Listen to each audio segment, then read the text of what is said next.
If you love discovering top-class wine at everyday prices, today's sponsor, First Bottle Wines, is going to be your new favorite place to shop. First Bottle Wines is a Napa-based online wine store with the same killer deals as their sister company, Last Bottle, but with hundreds of bottles to explore. I'll share more later in the episode, but for now, go to firstbottlewines.com and use code CORKANDFIZZ for 10% off. Interested in learning about wine, but not sure where to start? You're in the right place. Welcome to the Cork and Fizz Guide to Wine podcast. I'm your host, Haley Bowman, and I'm so glad you're here. I'm a wine enthusiast turned wine educator and founder of the Seattle-based wine tasting business, Cork and Fizz. It is my goal to build your confidence in wine by making it approachable and lots of fun. You can expect to learn everything from how to describe your favorite wine to what to pair with dinner tonight, and so much more. Whether you're a casual wine sipper or a total cork dork like myself, this podcast is for you. So grab yourself a glass and let's dive in.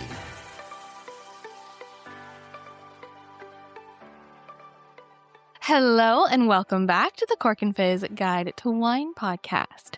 Today we are back with another episode of the Mythbuster mini-series. This is where I debunk wine myths, new and old, give you all the straight facts, plus a few of my own opinions. It's hard not to throw those in here and there, but I try to differentiate pretty clearly for you. But this is my podcast, and you came here to listen to me rather than read an article about this, so I have a feeling you're all right with me throwing in a few things. Today's myth that we're going to be talking about is that blended wines are inferior to single varietal wines. And if you're like, what the heck does that mean? Basically, when you go to the store and you see something that's labeled red blend, or maybe it has a made up name to it, or you learn that the wine is made up of multiple different grapes, you may think in your head automatically that, oh, that's not going to be as good as something that's just labeled Pinot Noir or Cabernet Sauvignon. And the reason this myth exists, I think, is because there are a lot of inferior wines that are labeled red blend or white blend, especially in the US. And I think this is a specific one for the US. Folks who are in Europe might not even ever think about this. I think this is a cultural thing, though I'd be curious if you're listening outside of the US, and this is also something that you have heard before, where like a blend of grapes is considered inferior to a single varietal, a single grape being used. Let me know, because I'm curious if it's just a US thing. But as I said before, this myth kind of exists, I think, similar to the sweet wine myth that I talked about earlier, and that there are some inferior wines that are just labeled red blends. And a lot of times, especially with these wines, there's a lack of transparency as to what grapes are even used in the wine. Like if I cannot look up a wine and find out what grapes were used in it, there is going to be a few alarm bells going off in my head, because even if it is a blend, not a big deal. That's great. We're going to talk about all the benefits of a blended wine. But if I can't figure out what the grapes are, then I'm going to be like, feels like you're hiding something from me. What's going on here? And in the case of some of these red blends, especially ones you're going to find in the grocery store, and especially $10 or less, the grapes that are used to make these wines are usually not high quality. These are oftentimes leftover grapes from somebody else making wine, or they're grapes that came from areas that are producing large quantities of grapes, but not necessarily quality. And so what's happening is that they're blending multiple grapes and possibly other additives in order to hide defects, and especially defects from the growing of the grapes. If you've ever heard a winemaker talk, they will always tell you the wine is made in the vineyard. And so if you're starting with bad grapes, you're still going to end up with a not so great wine. Some might even say a bad wine. And a lot of these do get called red blends or white blends. But I don't want those specific wines to taint your idea of what all wine blends are and what a wine blend can truly be. And again, I think this is a problem with lack of transparency and poor winemaking, not blending itself. So let's dive into the facts now. Just a quick reminder, if you are not on my mailing list yet, What are you waiting for? I would love for you to join. When you do, you'll get a free shopping guide that has 15 of my favorite wines under $15. Head to corkandfizz.com, scroll down to the bottom, and there'll be a little section where you can join the mailing list. I send out a weekly newsletter filled with wine tips, recommendations, special offers, and so much more. Now, let's get back to the show. So, the fact is that blending is a time-honored tradition in winemaking, and an example of how winemaking is more than just taking grapes and fermenting them. It's an art and a science. And the goal of blending isn't to hide flaws. That is not why winemakers choose to do this. It is to make the best possible wine with complexity and balance. Blending can elevate the quality of the wine. And again, I'm not saying elevate as in make something bad good. I'm saying like make something good even better, right? You got to start with good grapes. Everything you blend into that wine has to start out good, right? And so from there, the blending enhances the quality. And so it can enhance its color, the texture, the flavor, the aromatics, and it can balance its structure. Blending makes the finished wine greater than the sum of its parts, right? So we're basically thinking about, okay, well, we had some good Grenache wine here, and we had some good Syrah and some good Mourvedre, but then we put it together, and it made something that, like, even what each of those grapes could do on their own, they would never meet that same just like quality and flavor and deliciousness as if you put them all together. The way that I like to compare this, I feel there's a couple comparisons because, again, I don't want you to think the wine started off bad. To me, blending wine, it's kind of like adding layers to a painting.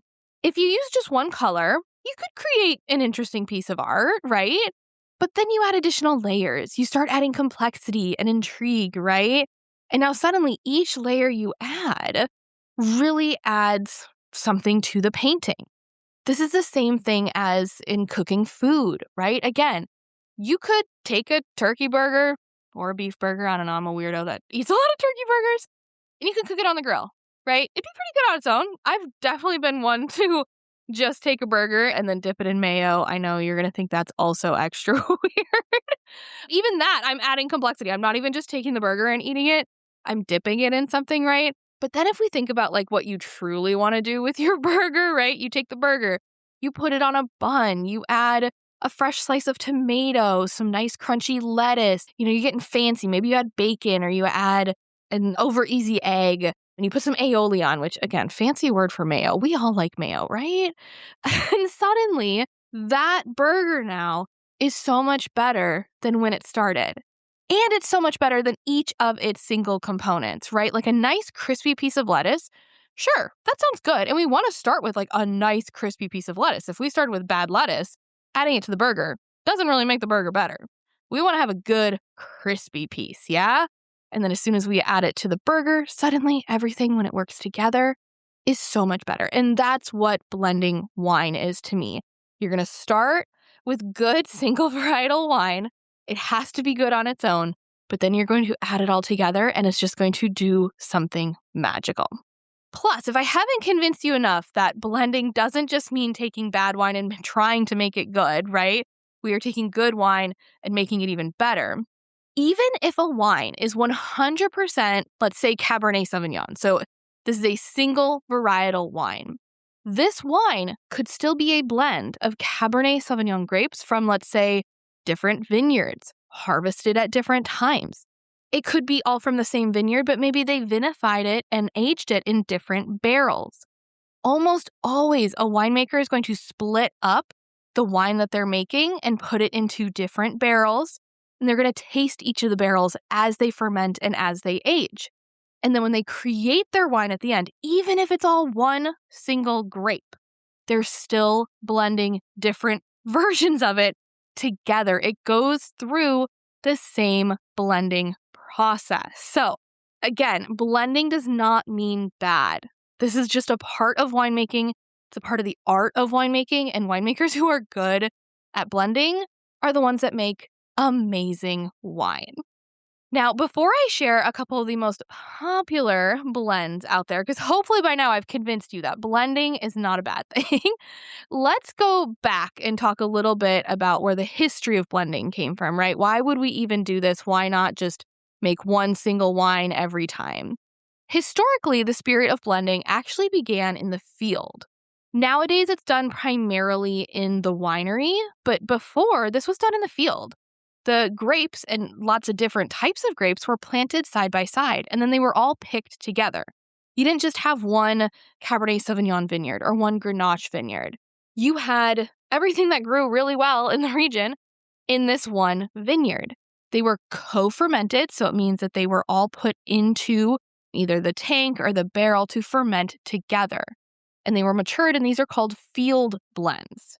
The goal of this was to spread the agricultural risk. So again, because you had lots of different vineyards all in the same area, this could help kind of guarantee against weather hazards and disease risk, where a challenging year can compromise a type of grape or one of the vines. But if you had lots of different types of vines in there, maybe one of them wouldn't do so well, but all the other ones could do well. The problem with doing something like this is that you do have less control as a winemaker. And when you co-ferment, when you put lots of different types of grapes into a barrel to ferment together, that scientific process of fermenting will actually result in really unique flavors that you wouldn't get from fermenting each of the grapes separately and blending them at the end. You would get a different wine. So while this field blend is still done today, it's just not as common for how many winemakers will blend. Nowadays, it's typically done after fermentation or even after maturing or aging of individual wines. And so, like I said before, a lot of times each of the grapes will be picked separately now. So we now kind of have vineyards of each different grape or, of different vines. And then they'll pick them and then they'll ferment them separately, So we'll have some Grenache, we'll have some Syrah, we'll have some Mourvèdre, but they're all going to be in separate tanks. And then maybe the winemaker even chooses to put them each in different barrels, right? So we've got some Grenache in 4 barrels, some Syrah in 3 barrels, and some Mourvèdre in a couple barrels. And then once those wines have aged for some time, the winemaker will go in and they will start they'll taste those barrels as they go, and then they're going to come up with their blend.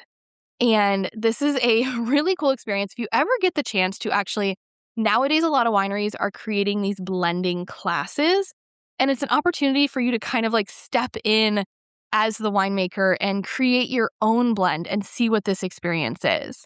And you'll actually notice, and winemakers they have to taste the wine when they are creating these blends, because that yeast smell when the fermentation is happening and everything can be so strong that they can't just trust aroma. They have to actually taste it and they have to try it. And so I've done a couple blending classes myself. I've done a couple red wine blending classes at North Star over in Walla Walla.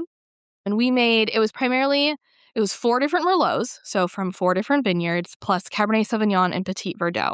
And I've also done a white blending class. This was done at Marjoram I believe that was in Santa Barbara. And again, this one was actually more variety. It was all of the white Rhone varieties. So I think it was Roussanne, Grenache Blanc, Picpoul. There were 3 others that I'm forgetting off the top of my head. But again, we started with each of the varietals that had been made into a wine. And then what you would do is you'd taste each of those, you'd get kind of an idea, and then you would take this little graduated cylinder, about 100 milliliters could fit in there. You feel like a true scientist. And then you're going to pour the wine into certain amounts in that 100 milliliters. The reason it's 100 milliliters is because you're going to get percentages by the end of this. And so you're going to test out different combinations of these wines. And what's so cool, and I can say this from experience, is that just putting together the 2 wines that you liked the most might not produce the best possible blend. I remember doing this with the white wines at Marjoram because they had told us what their blend was, right? And kind of explained it. And I was like, oh, well, I know I really love Roussanne and I really love Grenache Blanc. So maybe I'll just make it a majority of those 2 things and then maybe add just a hint of Picpoul or something. And I remember trying it and be like, oh, no, this is somehow it's amazing how blending can create something that is better than the sum of its parts. But on the flip side, if you do a bad blend, it can be worse than the wine, just the single varietal on its own. And that is why blending is such a skill, because you can't just put like 3 good wines together and expect them to taste good. You have to do them in a certain way, and you have to think about how they work together. A lot of the things you'll think about is like, okay, what are the different textures that each of these wines are bringing, right? Some wines are going to be more fuller bodied and have lower acidity, whereas other ones are going to have this really bright, maybe they might even make it so that it's like overly acidic, right? But when you blend it with something, it ends up working out really well. And so by the time we ended up making the version I ended up making the version, my husband was also there making his blend. And honestly, I think I might have liked his more. Don't tell him that, okay? But when we made our blends, I ended up doing like a totally different combination than I ever thought I would, because it didn't have the highest amount of a grape variety that I liked the most, right? It was just because I had to think about, okay, this has oily texture, this has this aroma, this has acidity. How do I want this wine to kind of like play together? It's a really fun experience. If you have any winery near you that's doing blending classes, I highly recommend checking out. It really gives you an idea of what winemakers do. So now that you kind of have an idea of how blending works, let's talk about 2 of the most popular red wine blends and kind of talk about why they work so well. Why are these grapes typically blended together? Today's episode is brought to you by First Bottle Wines, the sister site to Last Bottle that lets you explore way more incredible wine all in one place.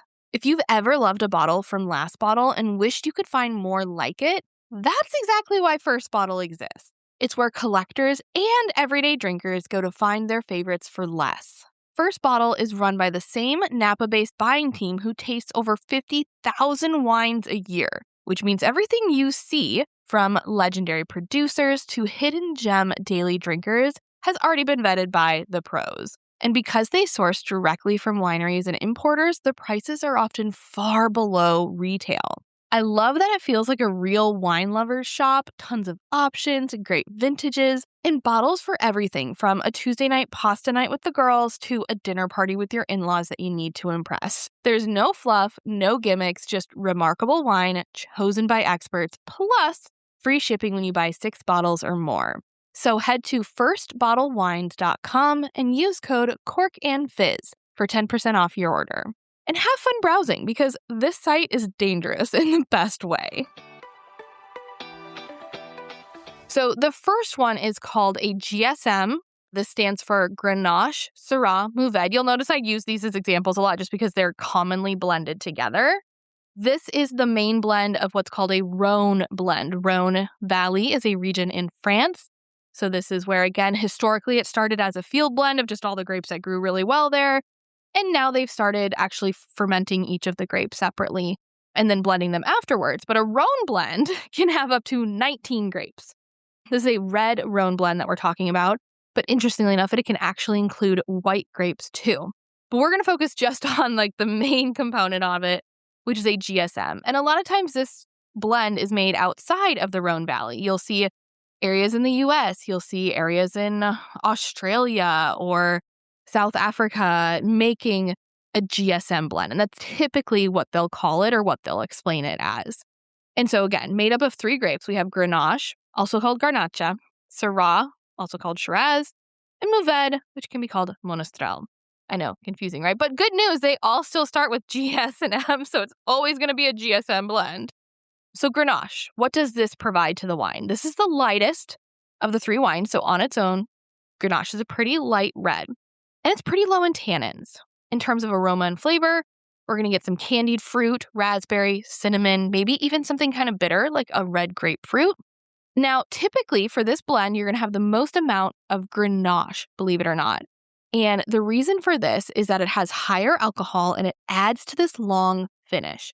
And it has like these really just traditional, nice red wine flavors, like I mentioned, that candied fruit, the raspberry, the cinnamon. Now, the Syrah, when we're adding in the Syrah to this, we're going to get some darker fruit flavors. That's like blueberry, plum, also some savoriness like olive, black pepper, meatiness. Now, Grenache has a long finish, but Syrah has a nice, like lots of upfront flavor and this boldness, but it lacks an aftertaste. good news. We've got Grenache in our blend, so that's going to help us with the aftertaste. Syrah is going to help us right out of the front, give us some good flavor. And of course, our Grenache has that higher alcohol. The good news is Syrah might not have a lot of aftertaste, but it helps provide a softer finish to our wine. So it kind of smooths out that like tingle of the Grenache from the alcohol.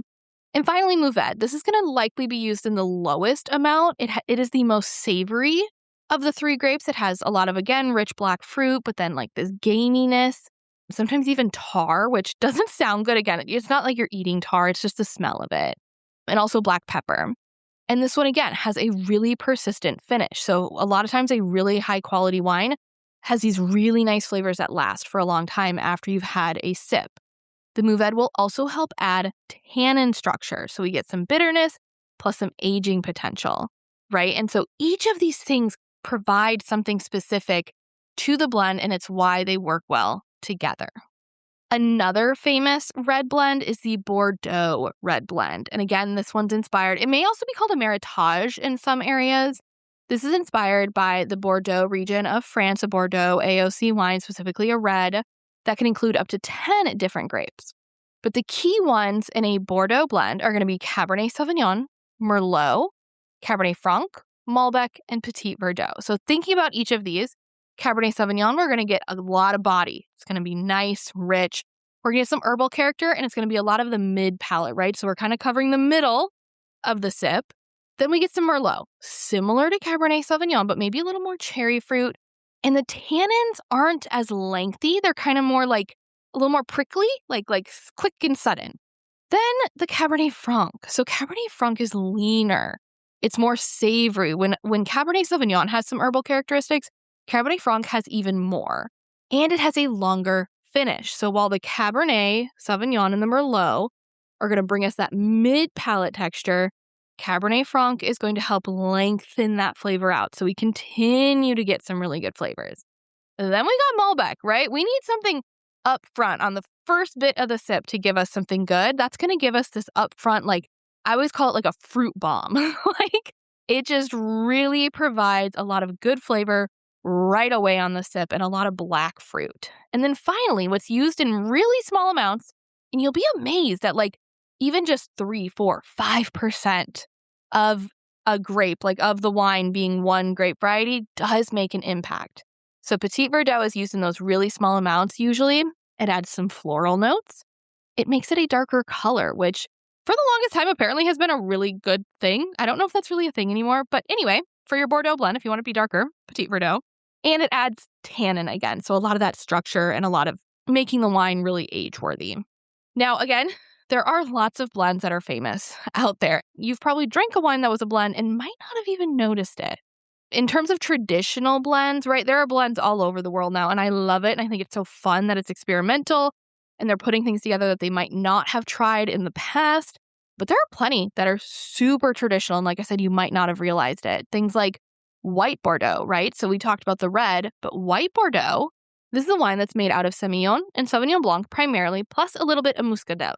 Then you have Champagne. If you've ever had this sparkling wine, there is a chance that it was a blend. Not every one of them is, but a Champagne can be made out of a blend of Chardonnay, Pinot Meunier, and Pinot Noir. One of the biggest blends of the world, if you've ever had Châteauneuf du Pape, also called CDP, this wine, I think, is the one that has like the most amount of varieties that can be added to it. But just like, I think for like the main ones, we're looking at Grenache, Syrah, Mourvèdre, Beurre Blanc, Cinsault, Clairette Blanche, Counois, Grenache Blanc, Muscardine, Picardine, Picpoul Blanc, Roussanne, Terrain Noir, and Vacarese. Yeah, all of those grapes can go into a Châteauneuf du Pape. If you ever get a chance to try it, it is just the coolest thing of how all these grapes can work together to make a really beautiful wine. And then going back to another sparkling wine, Cava, out of Spain, is generally a blend of 3 indigenous grapes to Spain: Macabeo, Parellada, and Xarel·lo. So again, these are super common, historical blends. And they've always been that way. And they've made great wine. So whenever anybody tells you that, they don't want to try a blend because it's not as good as a single varietal, just remind them that blends are a part of the history of wine. And it truly is an art in winemaking, and it doesn't always mean that it is an inferior wine. I hope you enjoyed this episode of the Cork and Fizz Guide to Wine podcast. If you loved it as much as I did, you know what to do. Take a quick second, rate it, leave a review. You can do that on Apple Podcasts. I believe you can rate it on Spotify as well, or probably wherever you're listening to it. I just know the reviews typically end up on Apple. And of course, if you know a wine lover in your life, please share it with them. And if you'd like to show additional support for the show, you can become a paid subscriber. Click the link in the show notes and become a monthly supporter for $10 or less a month. You'll get a shout out in the next episode I record. Plus, if you choose $10 per month, you'll get to choose a topic for a future episode. Now, in next week's episode, I have a feeling you might not like me very much, but I'll be talking about why it's a myth that red wine is healthy. Don't worry, I'm not about to tell you you're a bad person for drinking wine. I love drinking wine. So this isn't to deter you, but it's just to provide the facts on, I just want you to know why people think it's healthy, what are some of the benefits that could come from wine, but also why it shouldn't replace eating a healthy diet if that's what you're interested in. Thanks again for listening, and if you want to learn more about wine, come follow me at Cork and Fizz on Instagram. Cheers!